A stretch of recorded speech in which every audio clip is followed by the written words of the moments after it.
Bonjour à tous, merci de nous être fidèles et tout de suite le sommaire de votre journal. Opération de collecte de sang dans les mosquées casablancaises, les fidèles y ont fortement adhéré avec un petit geste qui peut s'avérer salvateur. Ils donnent l'exemple en ce mois béni, celui de la solidarité.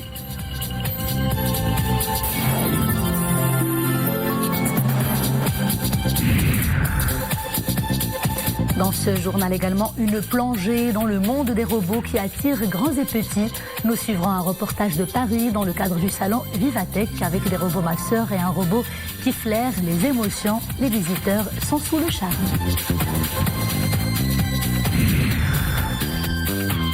Et puis, dans le cadre de notre série consacrée à la construction en pisé, nous vous ferons voyager dans la Kasbah de Mrina, Qlat Megouna, un joyau architectural qui domine encore fièrement la vallée des Roses. Bonjour à tous, comme chaque dimanche, d'abord le rappel des activités royales de la semaine qui s'achève et c'est avec Souad Anachet. Mardi, Palais Royal à Rabat, Sa Majesté le Roi Amir el-Mouminin a présidé la deuxième causerie religieuse du mois sacré de Ramadan. La causerie a été animée par Dikr al-Rahman, professeur universitaire et directeur du Centre culturel islamique indien New Delhi, sous le thème l'éducation à la responsabilité, en s'inspirant du verset coranique. Nous avons effectivement donné à Luqman la sagesse. Jeudi, quartier El-Massira, à Yaqub el-Mansour, Sa Majesté le Roi a inauguré le Centre régional des soins bucco-dentaires, une réalisation de la Fondation Mohamed V pour la solidarité.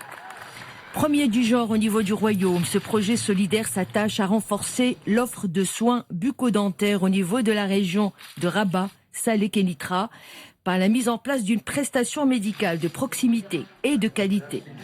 Sa vocation, favoriser l'accès des personnes démunies, des personnes âgées, des élèves issus de familles défavorisées et des personnes en situation de handicap aux soins bucco-dentaires. Le centre veillera également au développement d'actions de prévention, d'information et de sensibilisation aux risques liés au tabagisme, à l'automédication et à l'hygiène bucco-dentaire. L'objectif étant l'amélioration de la santé de la population. Jeudi toujours, Amir el-Mouminin, accompagné de son Altesse Royale le Prince héritier Moulay el-Hassan, de son Altesse Royale le Prince Moulay Rachid et de son Altesse le Prince Moulay Ismail, s'est recueilli sur la tombe de feu Sa Majesté le Roi Mohamed V à l'occasion du 10e jour du mois sacré du Ramadan qui coïncide avec l'anniversaire de la disparition du Père de la Nation, que Dieu ait son âme. Et à la mosquée Hassan II à Casablanca, Amir el-Mouminin a accompli la prière du vendredi.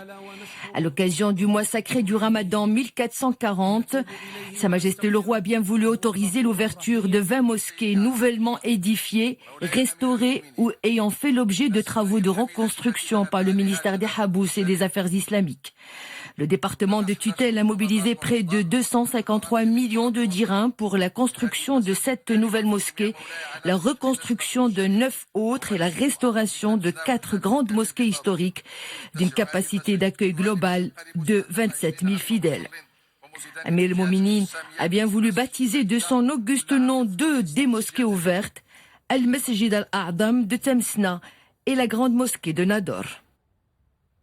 Don de sang, les fidèles donnent l'exemple en ce mois béni, mois de la générosité et de l'entraide. Ils ont été effectivement nombreux à adhérer à une opération de collecte de ce liquide précieux, opération organisée dans les mosquées de Casablanca, exemple dans la mosquée Al-Kawthar. Mohamed Laroui et Sarah Katir. Après la prière des Tarawih à la mosquée Al-Kawthar à Casablanca, ces femmes s'empressent de donner leur sang pour alimenter les banques de sang par les quantités nécessaires et participer à cet élan de solidarité pendant ce mois sacré. Je suis fière de participer à cette noble action. Donner mon sang, c'est sauver une vie humaine. C'est la 3e fois que je fais don de mon sang en ce mois sacré. C'est un geste noble et bénéfique pour le corps. L'initiative se déroule pour la 7e fois consécutive dans les mosquées du Royaume. Le Centre national de transfusion sanguine ambitionne d'atteindre l'autosuffisance sanguine pendant ce mois de Ramadan. Toute personne âgée de 18 à 60 ans peut faire don de son sang après approbation d'un médecin qui évaluera l'état de santé du donneur potentiel. L'homme peut donner son sang jusqu'à 4 fois alors que la femme pourrait en donner 3 fois.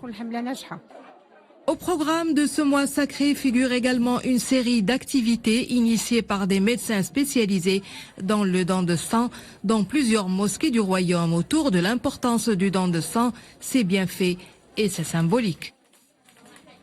La deuxième édition du World Robots Olympiade, c'est pour bientôt. L'heure est actuellement aux épreuves de qualification. Plusieurs jeunes Marocains y prennent part dans l'espoir de participer à ce prestigieux concours international de robotique qui se déroulera cette année en Hongrie. Saïd Al-Idrissi et Sarah Katir. 50 équipes d'élèves âgés de 6 à 19 ans venant de différentes villes du royaume participent à la deuxième édition du World Robots Olympiade dans l'espoir de se qualifier pour la finale internationale qui se déroulera en Hongrie au mois de novembre prochain.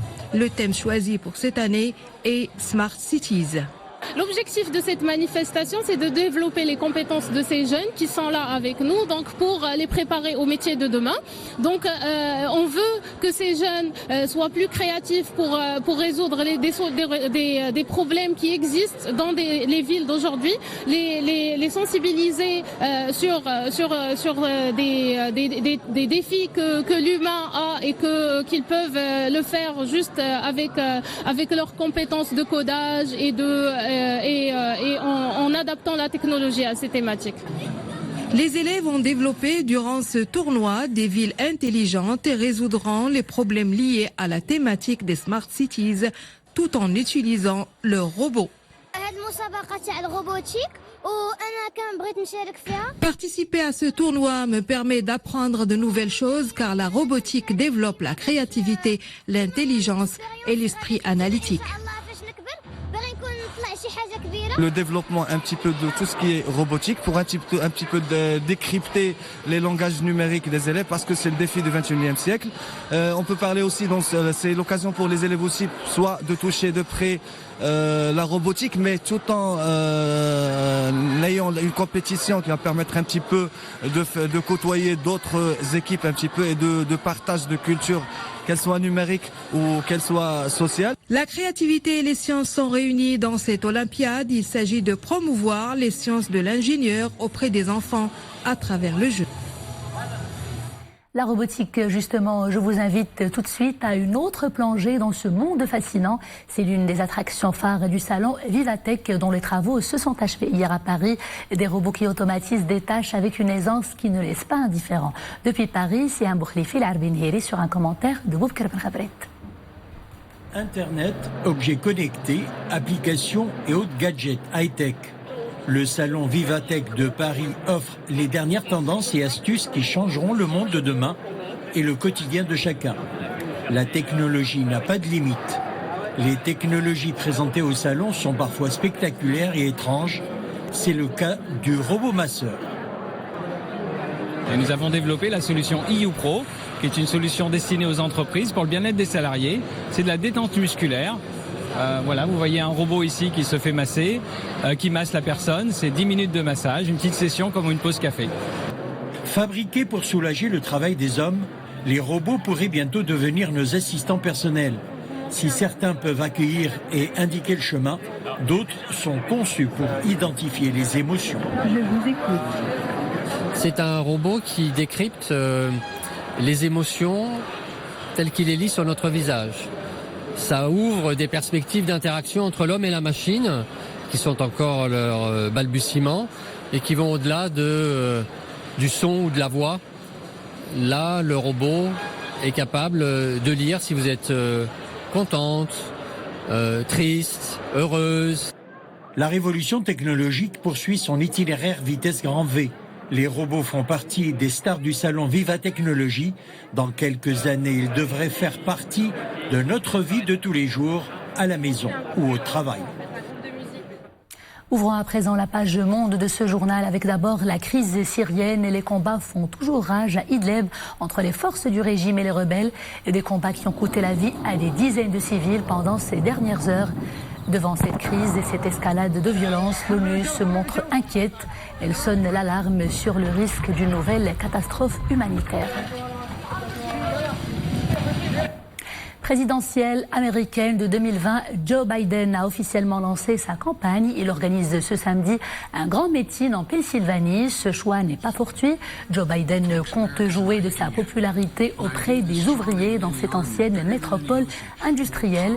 Mais la route reste longue jusqu'à la Maison-Blanche. Pour le démocrate à la réputation pourtant irréprochable, depuis son entrée en course, l'ex-bras droit de Barack Obama a largement creusé l'écart face à ses nombreux concurrents.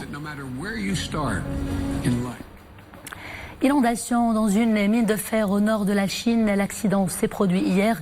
43 travailleurs sont restés piégés sous terre pendant toute la journée. Les secours se sont fortement déployés pour les sauver. L'opération de sauvetage s'est d'ailleurs achevée ce matin avec grand succès.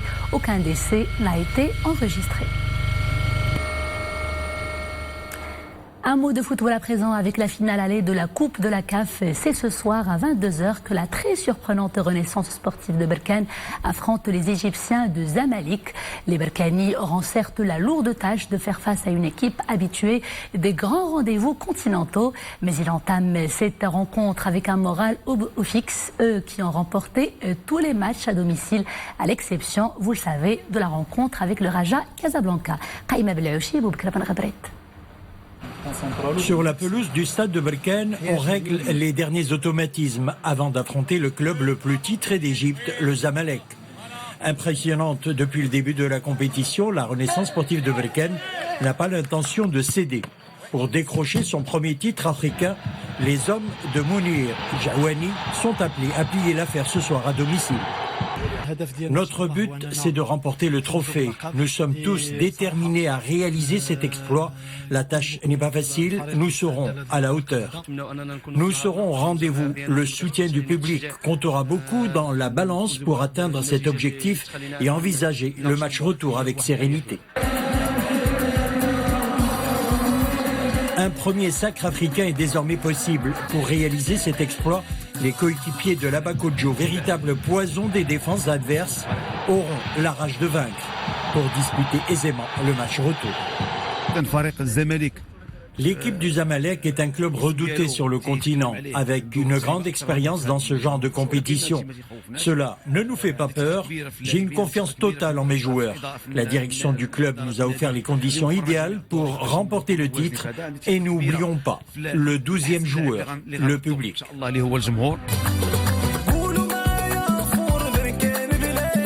La Renaissance sportive de Berkane devra profiter de quelques failles de taille de l'équipe égyptienne. L'absence du gardien titulaire qui a cumulé 2 cartons jaunes, ce n'est pas tout. Le deuxième gardien des Kérotes, Ahmed Siyid, sera lui aussi indisponible pour blessure. La rencontre sera dirigée ce soir par l'arbitre zambien, Jani Sikaouzoué.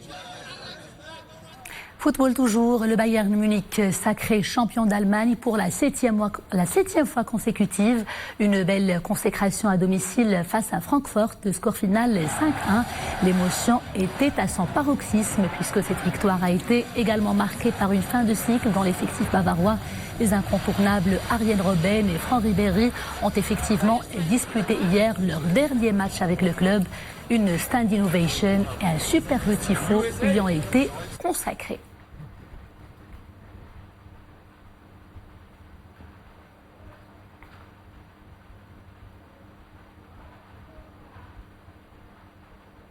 Et dans le cadre de notre série de reportages consacrés à la construction au Pisé, nous vous invitons aujourd'hui à une immersion dans la Casbah de Myrna, un fleuron patrimonial de la vallée des Roses.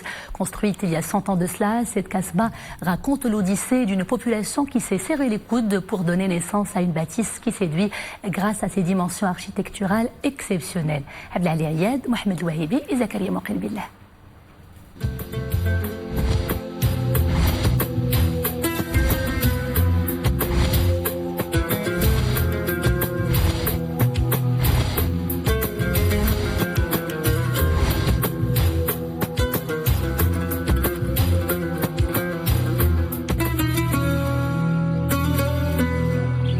Sur les bords du fleuve, Au milieu d'une végétation verdoyante se dresse la Kasbah de Myrna.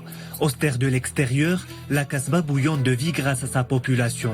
Des habitants qui de tout temps ont œuvré à la construction et la restauration de ce patrimoine.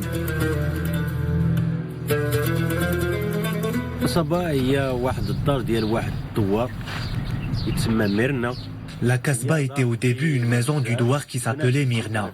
La bâtisse a été construite à travers un mode participatif car les gens s'entraidaient. La construction se faisait avec des matériaux locaux, dont le sol ou le roseau. Avant de construire, les habitants s'arrangeaient entre eux. Un responsable de la tribu supervisait les travaux.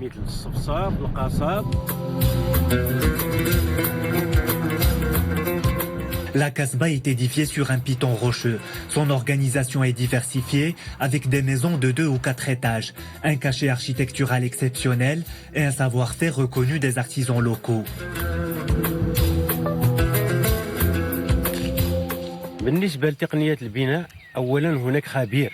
Il y avait un expert qui suivait les étapes de construction. Celui-ci choisissait les matériaux à utiliser car il y a plusieurs types de pisés. Quand on construisait, on procédait à des tests pour s'assurer que l'édifice allait tenir.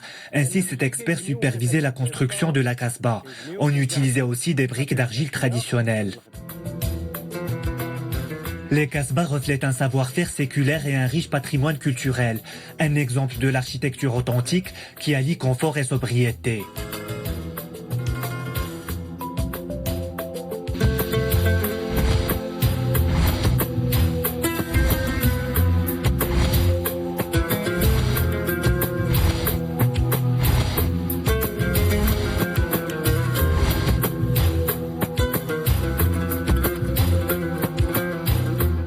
Dans le cadre des festivités liées à la fête nationale de la musique, les mélomanes en ont eu plein les yeux hier au théâtre Mohamed V.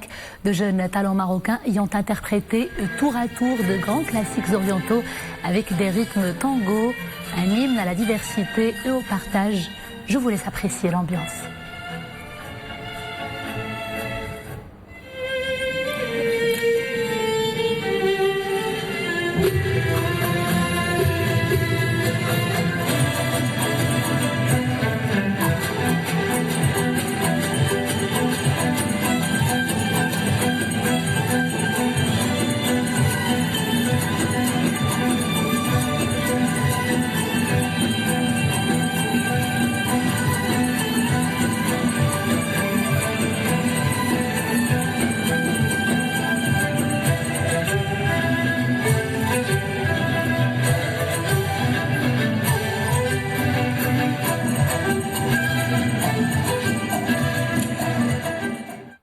Et c'est la fin de ce journal. Merci de l'avoir suivi. Dans quelques instants, vous avez rendez-vous avec Myriam El Mohafed pour le JT en espagnol. Quant à moi, je vous dis à demain, toujours avec grand plaisir.